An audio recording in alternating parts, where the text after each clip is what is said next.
we go. Hi, Sander. Hi, Good morning to you. thank you. Good afternoon. Is it afternoon there? Yeah, it's 3 o'clock in the afternoon. Okay, well, good afternoon. Okay, so I first want to start off by thank you very much for joining my podcast.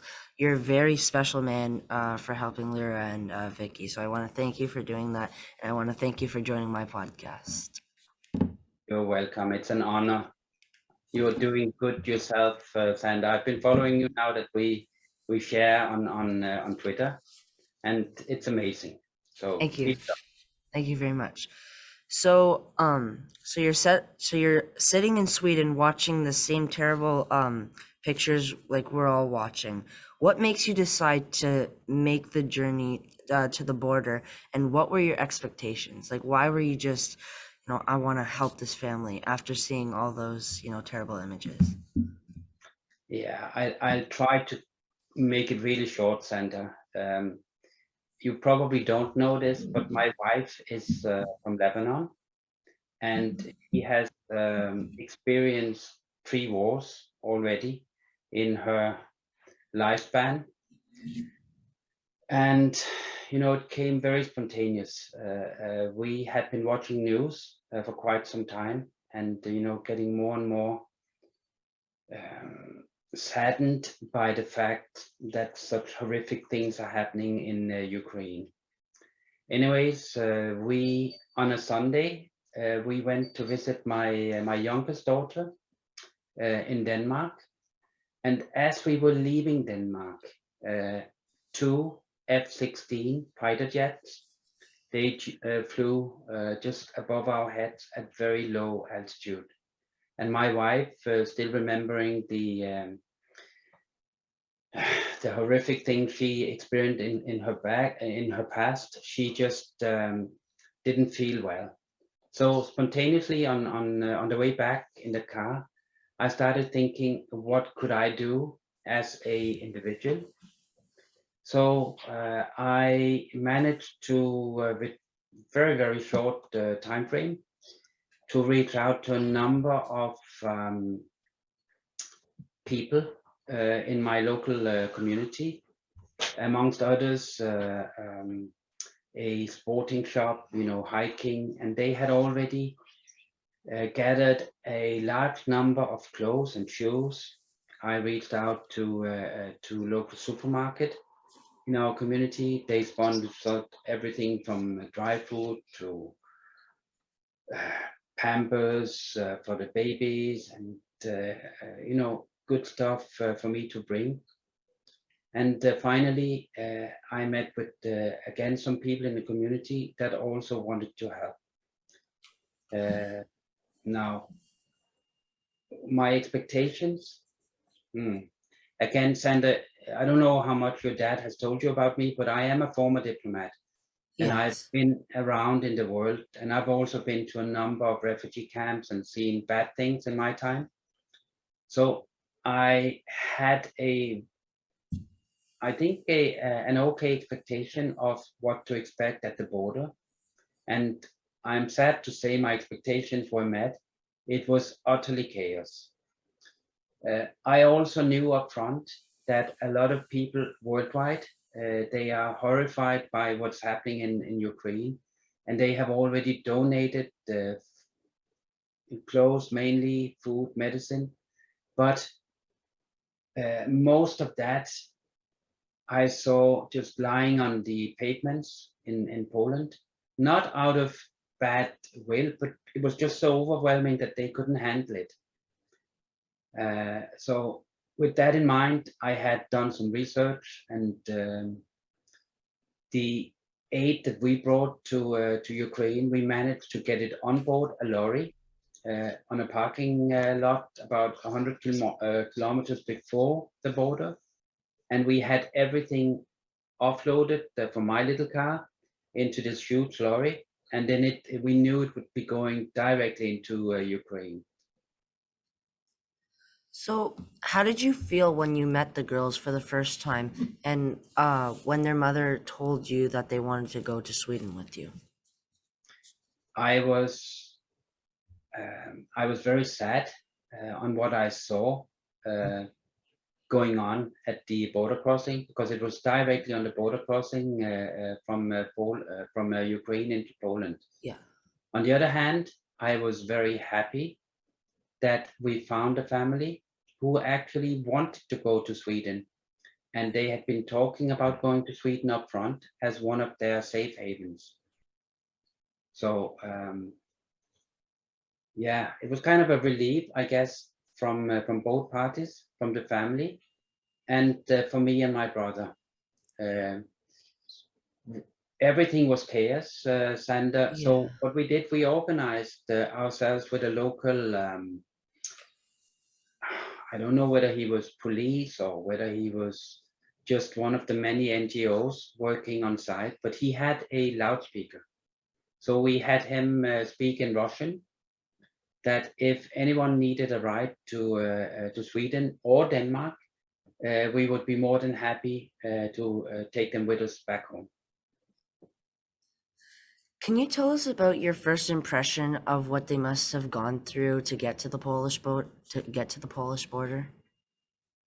Well, I don't want to go into too much details, Yeah. but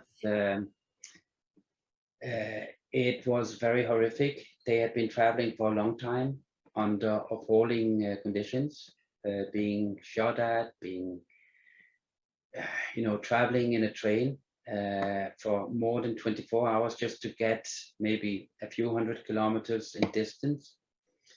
No air ventilation, huge number of people in a small compartment. I believe there were 17 Yeah. in a 17. Yeah. compartment that was designed for 4 people. They traveled 24 hours, had to sleep in turns and stand up most of the way. So it was really appalling. How are the girls like adjusting to life in Sweden this far? Oh, I think you should ask that question to the girls when you get the opportunity in a few Okay. minutes. But seen with my eyes, I'm very, very happy to notice that they are able to put forward a smile again, which means a lot, and that they are being children again, which is very, very important, and that's nice to observe. So if someone would from North America wants to donate to people of the Ukraine, what would be the best way to do that? Well, uh, because shipping costs are very high from your end and into Europe, I would recommend that they work together with some of the larger NGOs or relief organizations such as Save the Children, Red Cross, UNHCR, etc. It needs to be big and it needs to be organized. And then I would try and insist that the aid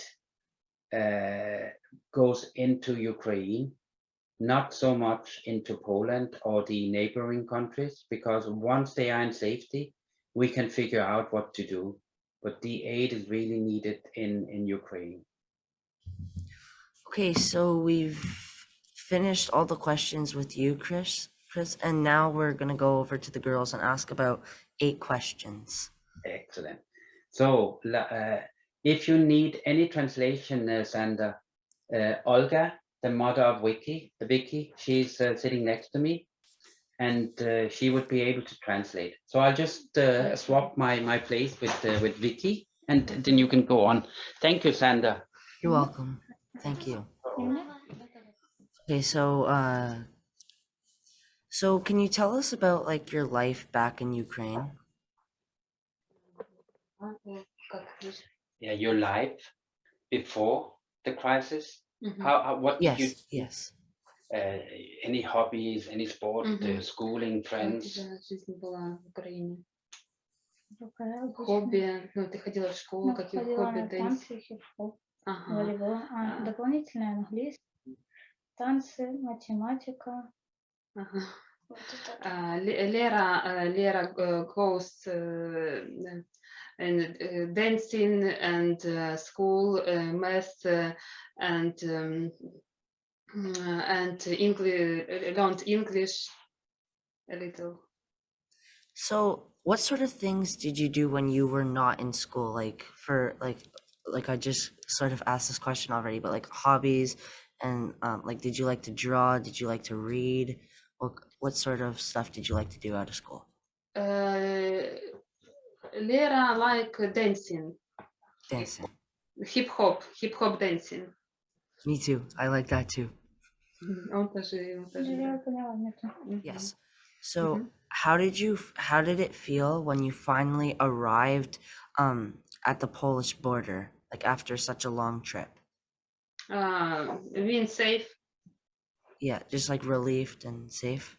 and yes, we live and saved, and think we must think what to do. What to do. So, the people of Ukraine are very strong and love their country. What do you love most about your country? Украинские люди любят Украину. Что больше всего ты любишь в Украине?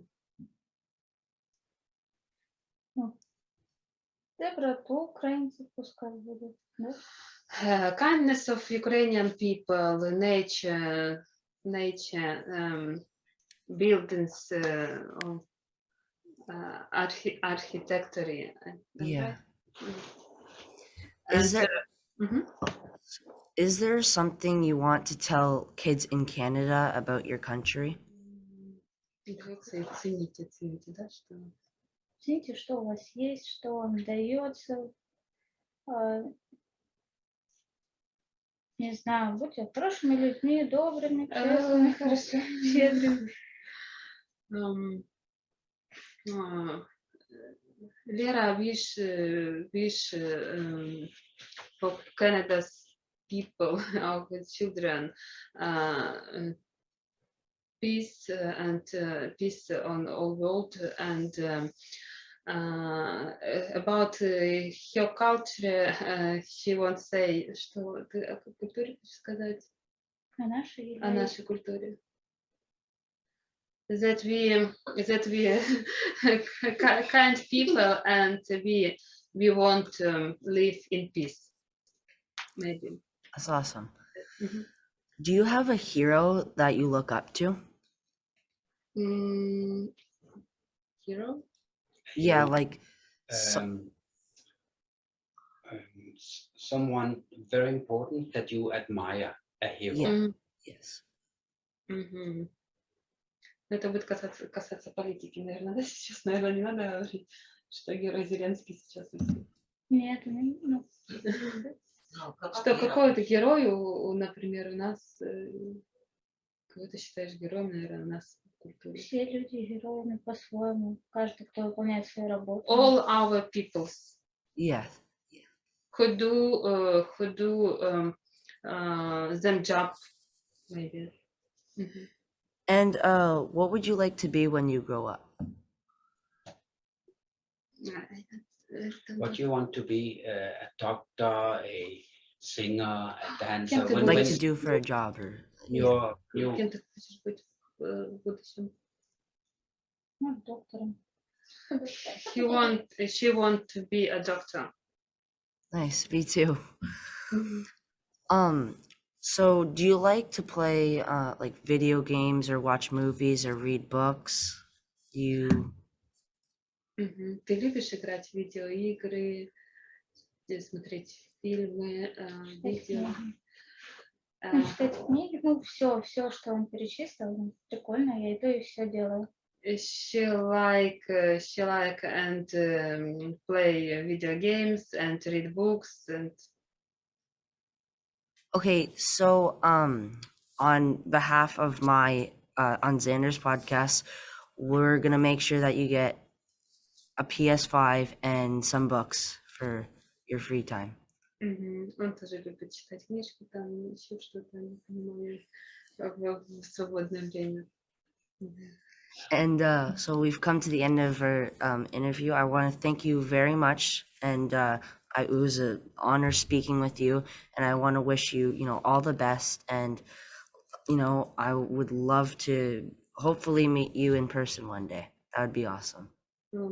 It will be great. Thank you so much. Thank you very much. Good place. Bye.